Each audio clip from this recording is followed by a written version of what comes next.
দুই গুণের আশায় আমার সব গেল।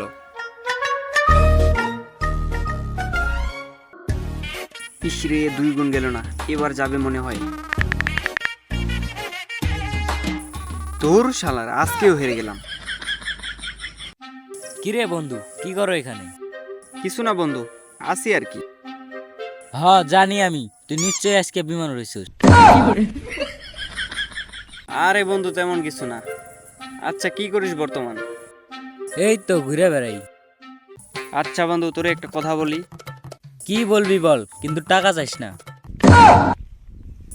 আরে বন্ধু আমার না টাকার খুব দরকার, দয়া কইরা দেও না 2,000 টাকা ধার, কয়েকদিন পরেই দিয়া দিব।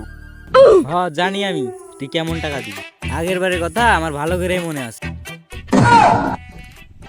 তুই গার মারা দে, আমি চলে গেলাম।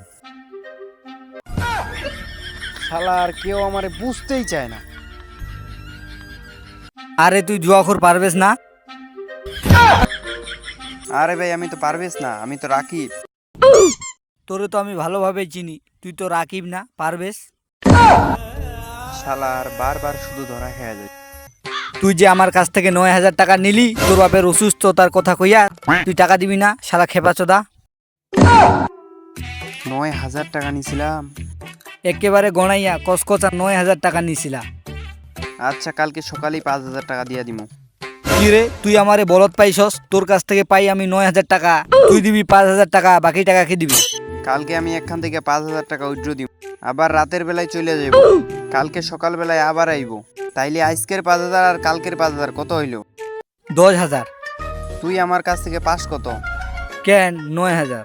এখন আমি পাই কত? 1,000। শালা কালকের মধ্যেই যদি 1,000 টাকা না পাইছি তাইলে তোর খবর আছে, বইলা দিলাম।